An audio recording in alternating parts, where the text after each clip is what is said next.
Hello viewers, আশা করি সবাই ভালো আছেন। আজকের এই ভিডিওতে আমরা আরআরইএফ সম্পর্কে জানবো। এর আগের ভিডিওতে আমরা আরইএফ সম্পর্কে জেনেছিলাম।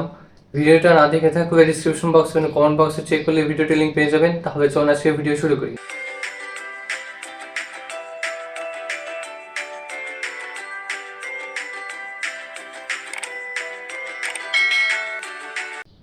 তো আরআরইএফ মানে হচ্ছে রিডিউসড রো ইচেলন ফর্ম। এর আগে আমরা আরইএফ অর্থাৎ রো ইচেলন ফর্ম সম্পর্কে দেখেছিলাম।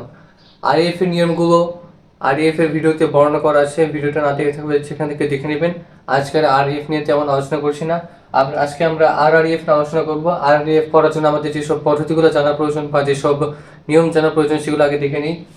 আমাদের আরইএফ এ ম্যাথ সলভ করার জন্য প্রথমে আমাদেরকে আরইএফ বের করতে হবে। অর্থাৎ কোন একটা প্রশ্ন যদি আমাদের দেওয়া থাকে সেই প্রশ্নটাকে আমাদের প্রথমে আরইএফ এর ফর্মে বের করতে হবে। এরপরে আমাদের যে পিভটগুলো আছে সেই পিভটগুলোকে অবশ্যই 1 বানাতে হবে। পিভট ছাড়া ওই কলামের সবগুলো উপাদান 0 হতে হবে। এবং আমরা কাজটা করবো হইতেছে শেষের পিভট থেকে। অর্থাৎ আমরা এই যে পিভটগুলোকে 1 বানাবো এটা শুরু করবো হইতেছে শেষের পিভট থেকে। আমরা একটা ম্যাথ সলভ করার মাধ্যমে এগুলো আরো খুব ভালোভাবে বুঝতে পারবো। তো আমরা এখন একটা ম্যাথ দেখে নিই। আমাদের প্রশ্নে দেওয়া আছে হচ্ছে -203, এরপর আছে হচ্ছে 182,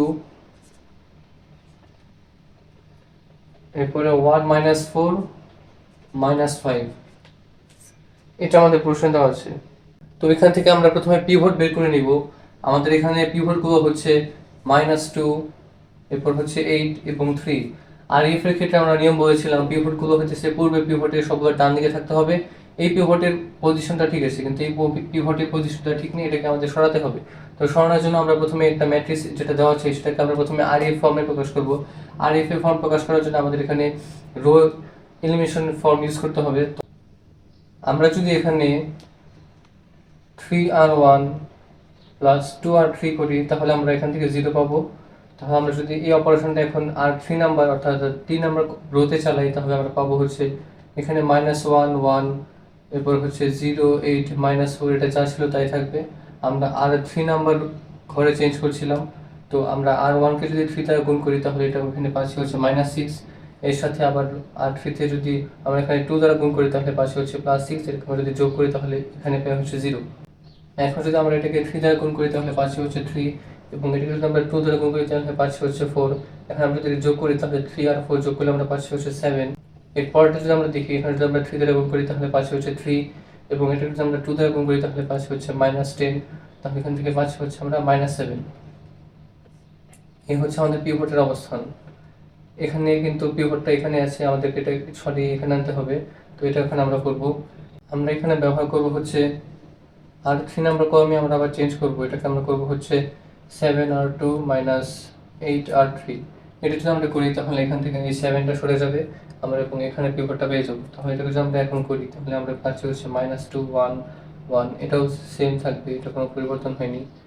এবার যদি আমরা এখানে আসি r2, এটাকে যদি আমরা 7 দ্বারা গুণ করি তাহলে পাচ্ছি হচ্ছে 0, এরপরে এটাও আসছে 0, এটা কোনো পরিবর্তন হলো না।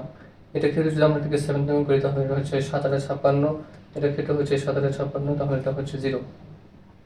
এবার যদি আমরা এটা ক্ষেত্রে আসি, এটাকে যদি আমরা গুণ করি তাহলে পাচ্ছি হচ্ছে 4 7 28 মানে -28, এরপর হচ্ছে আমরা পাচ্ছি হচ্ছে 7 8 56 -56। তো 28 -56, তাহলে আমরা এখানে পাচ্ছি হচ্ছে +28। তাহলে এটাই হচ্ছে আমাদের পিভট। তখন আমরা পিভটটা পেয়ে গেলাম। এই হচ্ছে আমাদের পিভট এবং এটাই হচ্ছে আমাদের আরইএফ ফর্ম। তো আরআরএফ ফর্ম বের করার জন্য আমাদের প্রথম শর্ত ছিল এটাকে আমাদেরকে আরইএফ এ বানাতে হবে। আমরা এই প্রশ্নে যেটা দেওয়া ছিল সেটাকে আমরা আরইএফ এ বানালাম। এরপরে আমাদের এই পিভটগুলো আমরা হচ্ছে 1 করব। এর ক্ষেত্রে আমরা বলেছিলাম যে পিভটগুলো 1 বানাতে হলে আমরা সবসময় শেষ পিভট থেকে কাজ করব, অর্থাৎ আমরা এটা নিয়ে কাজ করব। তো এটাকে 1 বানানোর জন্য আমরা সিম্পলি r3 এটাকে যদি আমরা 1/28 r3 দ্বারা গুণ করি তাহলে আমরা এখানে 1 পেয়ে যাচ্ছি। তাহলে আমরা পাচ্ছি হচ্ছে -2 1 1, এখানে পাচ্ছি হচ্ছে 0 8 -4, এখানে পাচ্ছি হচ্ছে 0 0 1। আমরা এখানে 1 পেয়ে গেলাম। কিন্তু আমরা বলেছিলাম যে পিভটের ওই এলিমেন্টে পিভট বাদে বাকি যে কলামের উপাদানগুলো আছে সেগুলোকে আমাদেরকে 0 বানাতে হবে। তাহলে এই ক্ষেত্রে আমাদের এই 4 এর যে উপাদানগুলো আছে সেটাকে 0 বানাতে হবে। তো এই ক্ষেত্রে আমরা যেটা করবো সেটা হচ্ছে আমরা প্রথমে এটাকে 0 বানাবো, আমরা R1 হচ্ছে চেঞ্জটা করবো, তাহলে আমরা এটাকে যদি R1 মাইনাস R3 করি তাহলে এটা হচ্ছে আমরা 0 পেয়ে যাবো। -2 -0 কোনো পরিবর্তন হয় না, 1 -0 কোনো পরিবর্তন হয় না, কিন্তু 1 - 1 যদি করি তাহলে এটা 0 হয়ে যায়।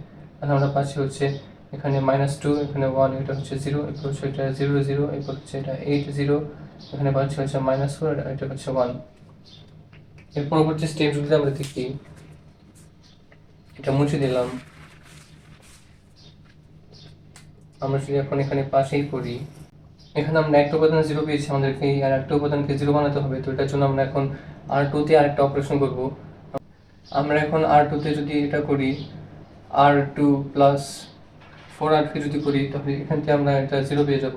তাহলে এটা দাঁড়াচ্ছে হচ্ছে -2 1 0, এরপর এখানে পাচ্ছি হচ্ছে 0 8, এটা হচ্ছে 0, আর এখানে হচ্ছে 0 0 1। এই কলামটা আমাদের হয়ে গেছে, আমরা এখানে পিভট পেয়ে গেছি এবং পিভট ছাড়া বাকি উপাদানগুলো কলামে 0 পেয়ে গেছে। এখন আমাদেরকে এটাকে 0 করতে হবে।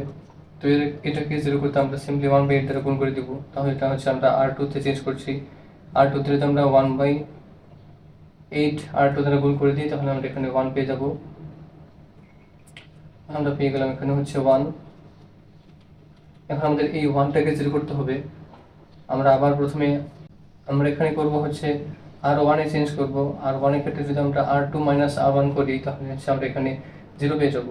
আমরা এখানে R2 মাইনাস R1 কেন করলাম, এখানে যদি আমরা দেখি আমরা যদি 0 থেকে -2 বাদ দিই তাহলে আমরা এখানে প্লাস পেয়ে যাব। কিন্তু আমরা যদি R1 মাইনাস R2 করতাম তাহলেও হতো, এখানে R2 মাইনাস R1 করলে এটা পজিটিভ হয়ে যায়, এটা হচ্ছে এটার একটা সুবিধা। তো এটা যদি আমরা এখন করি তাহলে এটা পাওয়া যাচ্ছে হচ্ছে 2, এটা আসছে হচ্ছে 0, এটা আসছে হচ্ছে 0, এটা 0 0, এটা আসছে হচ্ছে 1 0, এরপর এটা হচ্ছে 0 1।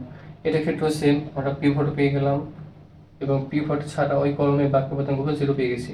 এখন আমাদের লাস্ট এই কলাম নিয়ে কাজ করতে হবে। এটাকে এখানে আসে হচ্ছে 2 কে আমরা হচ্ছে R1 নাম্বার কলামে 1/2 দ্বারা যদি গুণ করে দিই তাহলে এটা আমরা হচ্ছে 1 পেয়ে গেলাম। তাহলে আমাদের এই ম্যাট্রিক্সটা হয়ে গেল হচ্ছে এরকম। তো এটা হচ্ছে আমাদের RREF ফর্ম, অর্থাৎ রিডিউসড রো ইচেলন ফর্ম।